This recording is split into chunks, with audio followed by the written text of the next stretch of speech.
Hello, hello, everyone. Thank you so much for dropping in to Healing Body, Mind, and Soul with Aeriol. I'm Aeriol Asher, your host, and today I have, of course, another fantastic holistic practitioner who is in service of self-healing for everyone, everywhere. I got to tell you the story of how I met today's guest. And it was one of those divine sort of meetings where I went to go take care of my own self-care, as I always will. And I did a trade with a practitioner that I had just met at a networking event. And lo and behold, I walk into a center and there is a float tank. And I don't know if you have heard me talk on some of the other podcasts about, I'm really a float tank enthusiast. I love the meditative properties.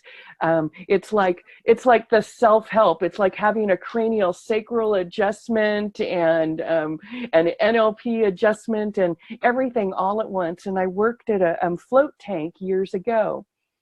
And the practitioner that was working on me was like, let me introduce you to the woman who is today's guest. Let me introduce you to her.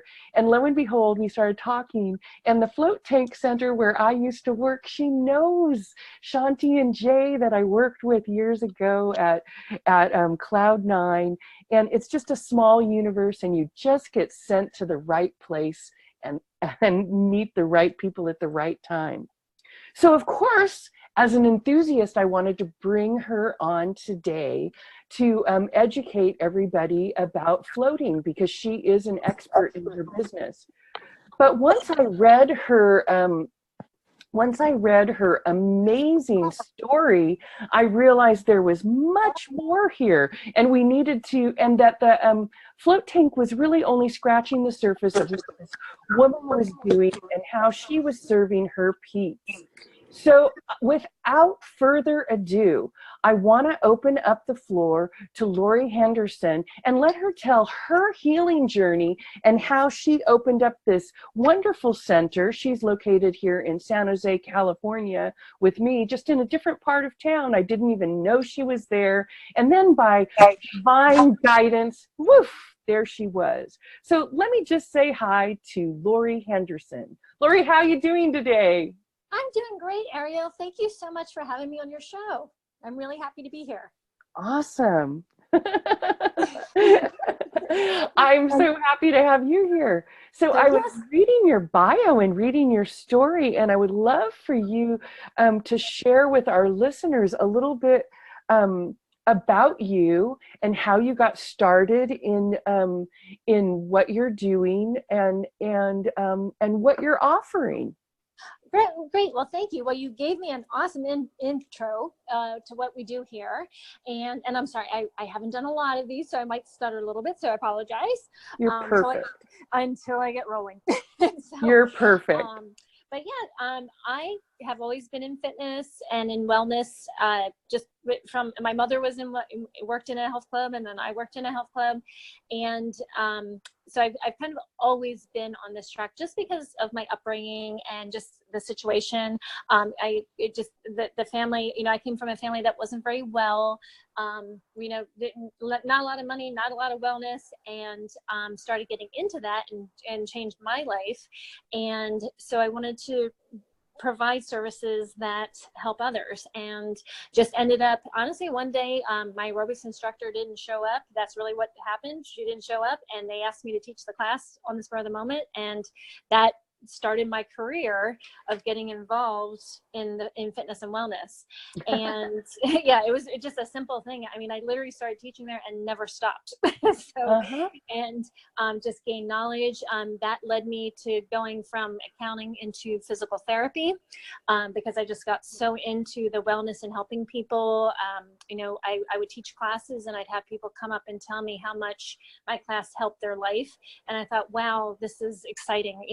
It's so much more exciting, and no offense to anyone who's working in an office job, but my job is awesome. You know, it's like I get to help people and I change people's lives, and what I do makes a difference for them for the rest of their lives.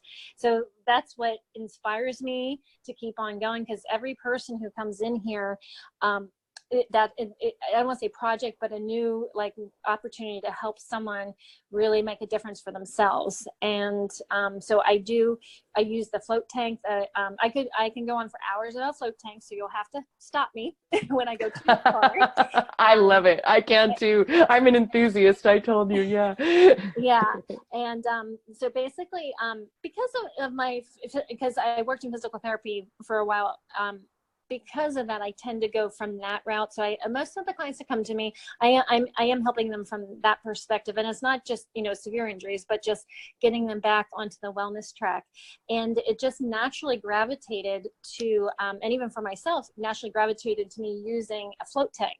And it was Shanti's float tank hers was the first one I ever went into. And and honestly, I'd probably still be going there if she didn't move. So, yeah. But when she moved, that's what prompted me to get my own float tank.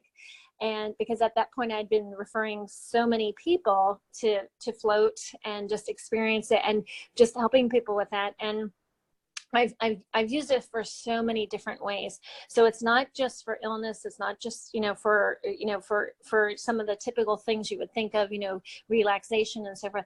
It can actually help people because it's sensory deprivation. And I think just, I don't know how many of your listeners are familiar with this. I just kind of want to explain a little bit about what it is. But so it was developed in the 1950s. It's technically called restricted environmental stimulation technique, or REST is really what it's referred to.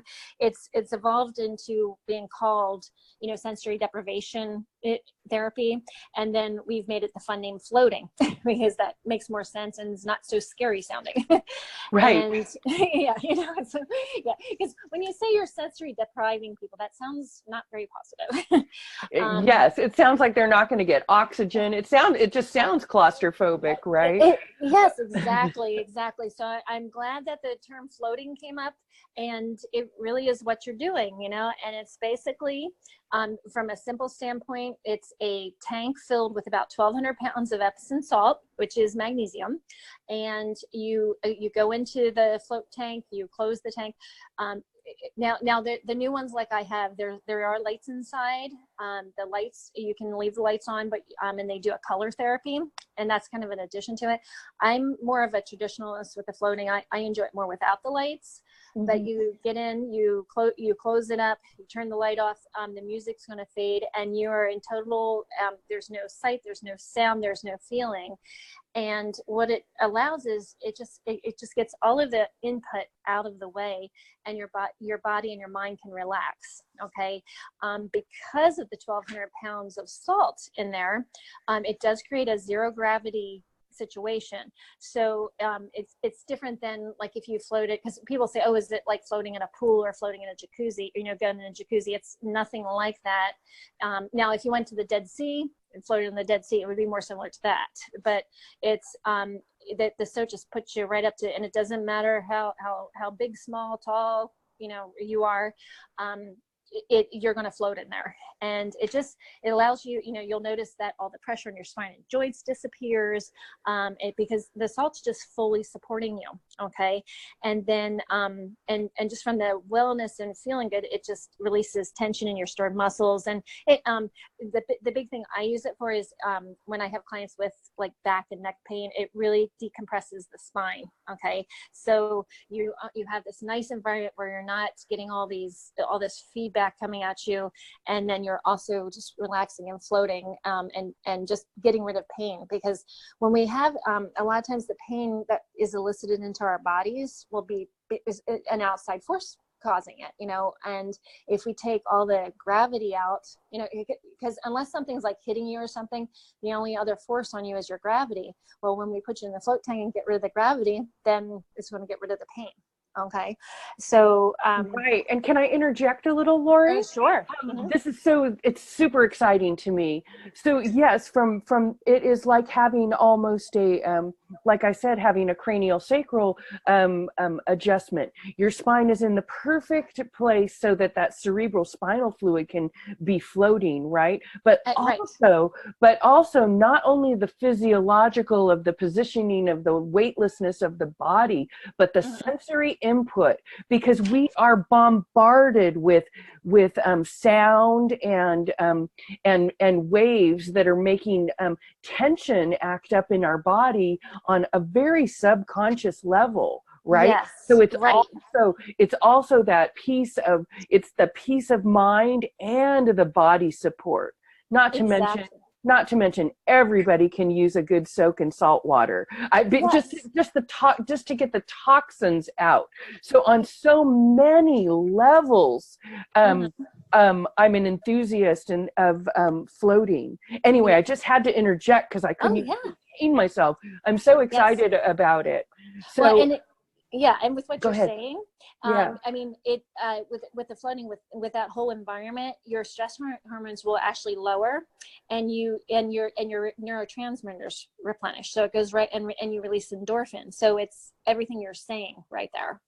So Right. yes. And so you're affecting the brain waves too, because when your Yes. body goes into this relaxed state, then you can slip into that theta state that is so replenishing and receptive. So you come out like reborn, right? To the world, like a fresh baby, if you're, I think it takes a little practice. Does it take a little practice for people to really get the benefits? I'm guessing it's cumulative. But yes, and I'm going to tell you, I'm going to be very blunt. People go, oh my God, that's weird at the beginning. They get a little like, oh my God, this is weird to get in here. And the average person, okay, and I'll tell you a couple of things about that too, because one of the things that a lot of people, like when I float someone, I really tell them about the experience. I don't just, oh, here's a float tank, here's your towel, go in there. I give them tips. And I probably, because of my background, like if they're coming in super tight, I'll actually have them do a couple stretches before they get in there, just so they can really relax in there. But also, when they go in, they're going to get, if they can get themselves to relax enough, they'll actually not feel their body. And that's along that, and that sounds weird to people. What do you mean you can't feel your body? You literally can't feel your body. And I will tell you, the first time when I did float at Shanti's, they never actually told me that, or I didn't understand it the way they explained it to me. When I went in there, I thought, oh my God, I can't feel my body. But then as soon as I moved my hand, everything came back to me. But it's a sensation where you're just a little brain in that tank, and it's just the most extraordinary feeling to get to, because there's no pain, and you're just this entity in there. It's like an out of body experience in the float tank. But it's more like an inner body experience, right? It's an inner body experience. It's fantastic. So you can get to that state of consciousness, and your brain waves are going, and you can really be with yourself. So I find it great. I always tell the story when I was just beginning meditating years ago. I have such a freaking crazy ping pong mind.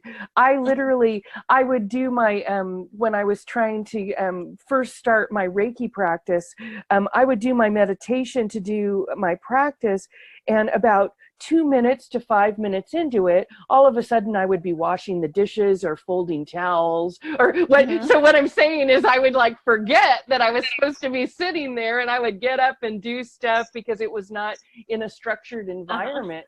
And a practice that I got into was taking a salt bath and setting a timer and putting myself into that induced state. So, because I couldn't get out of the bathtub. Right. So I was actually literally trying to restrain myself so that I could have longer and longer periods of meditation. Right. And then later on I learned about floating, and it made so much sense to me from that perspective, but also I was a body worker, and it made so much sense to me on that perspective, so I just became an Insta enthusiast. Yeah, and with what you're saying, there's two things, because I'm sorry, I don't know if I answer your question completely, but it goes with what you're saying. it usually takes average person about 2 or 3 floats to really decide whether this is for them. Okay. Because, and one of the things that I do, most places float you for an hour. Okay. That's your standard thing. People who are not sure about it, I have them float less so that they can kind of get the experience. And I give them permission to go, hey, you can get out, give yourself permission when you go in the float tank to know that, hey, I'm in here for 30 minutes or an hour or whatever it is, and I can get out at any time I want, but then just don't, you know? And, you know, it's like, yeah, then keep at it. Yeah. Right. You know, but let yourself know, hey, I can get out of here anytime I want. And then, and that was one of the biggest pieces of advice I was giving people to, when they go in their float tanks, and they love it. And because, you know, there's these fears like, oh my God, am I going to drown in there? Oh my gosh, am I going to fall asleep and drown? Am I going to get salt in my eyes? What, you know, what those, you know, all those kind of things. And yes, it's possible you'll get salt in your eyes. But it's a very safe thing, and you're going to wake yourself up well before anything would happen. And so it's very safe, you know, and so there's, you know, but there's all these different little, like, oh my gosh, what's going to happen? And, you know, if you can relieve your fears and just go, hey, I'm just going to be in here and I can get out when I want to, then you end up enjoying it more. And then also the other piece where you were talking about the meditation, I will say, if you have a meditative and yoga background, folks that have done that, they usually get right in touch with the tank the very first time they're in, you know. So if someone's a regular meditation practitioner, they're going to jump in there and go, oh my gosh, this is the best thing since sliced bread, you know. But you know, sometimes we, but it also helps the new practitioner to do exactly what you just said, because they're in this environment where there's no distractions, there's no dishes sitting over there, you know, there's no, there's nothing other than their mind. Okay. And that's kind of where, like with Shanti with Cloud 9, I always thought that's why she calls it Cloud 9, because you kind of just let those thoughts pass like clouds, and, you know, you think about them and you let them pass by. And which brings me to another part of the tank that is really effective. Yeah. And what it is actually, if you have something you need to do, okay, and I think I told you, like, if you look at my website, you'll see I worked with a lot of MMA fighters. And what I would do is I brought a lot of fighters to Shanti actually before she moved away. What I would have them do is get into the tank for 2 reasons. One, they'd be so sore from their workouts and it would make them feel better. But mentally, I had them we would set this strategy in their mind, like, okay, you're going to go from the time I'm wrapping your hands, you know, we're going to get in the car, I'm going to drive you to the fight, I'm going to wrap your hands, and you are going to sit there and just feel that whole process. You know, just imagine I'm sitting here, we're doing your hands like we always do, and then you're getting ready, you're going to stand there, you know, and then just put yourself all through the contest, you know, and just get yourself through and see yourself how you want this fight for you to go. And there's a rather famous fighter, Kyle Kingsbury, that I used to work with, and he just swore by that when he'd win his fights, because he did that mind process of just imagining being successful. And so that's my firsthand experience. But I've had other clients, you know, hey, if you're struggling with something, you know, here's the place. All the distractions, you want to sit here and just meditate on going, this is how I want this to play out. And it just really helps you with that. So there's so many ways you can use a tank effectively. You know, it's not just about, you know, pain relief. There's so much more of, you know, and just to free your mind. In fact, in my float room, I have on there, free your mind. And that's my little slogan for my float tank, because it really does, it just gives you, and I will say I have mine more themed of a more natural, you know, a lot of the areas are a little more stark, but I kind of like to have fun with it, because it is your mind, you know, and you're just letting yourself go in there. So. Yeah. Awesome. Well, I definitely believe I have a background in hypnotherapy as well. I definitely believe in positive visualization. And I love to arm my clients with recordings for positive affirmations. That would be a great reciprocal tool in the tank as well, I think. Yeah. It's also exciting. Yes, the tank, people, the tank. You must find the tank. So Yes. Lori, tell them how they can find the tank. Okay. The best way to find my tank is to text me, actually. And that my phone number is 408-597-4957. And again, I'll say that again, is 408-597-4957. Wonderful. And what if they're not in our general area and they just want to learn about the tank or some of your other fabulous stuff? What can they do? They can go to my website, which is www, of course, .ba, like body architecture, bafloater.com. And I'll just spell that out. It's BAFLOATER.com. And they can see more about me there. And I am open to a couple of things. I don't think I mentioned to you is I am more than willing to help. I participate in this thing called 10,000 Veterans, and I help veterans assimilate into jobs in like personal training, or if someone wanted to open a float tank, I'd be more than happy. And they don't have to be in this area. I've done it remotely, like over Facebook with someone to kind of help them get started. I'm more than happy to do that if someone's not in my area and they just want some advice. I'm helping someone in Florida right now and just helping her improve her personal training career, and just giving tidbits. And it's just I'm because I really do believe you have to pay it forward. With your success, you're going to only be successful if you're helping someone else. That's right. Just my philosophy. And so they can contact me whether or not they're in this area, because there's float tanks all over the country. People don't realize how many float tanks there are out there. It's like, right. It's just about bringing this to the general awareness. Exactly. Well, this is wonderful. Lori, thank you so much for being on today. And I'm sure that you have opened up a lot of people's minds, not only other physical therapists or anybody, how we can use this powerful tool and see how many levels it works on, and how so much of our work intersects for the good of everybody's psyche and physical well-being. Okay, great. So I would like to thank you all for tuning in, and remember to look up Lori. Her show, everything will be mentioned in the show notes below, and to tune in next time to Healing Body, Mind, and Soul with Aeriol. Until next time, happy healing.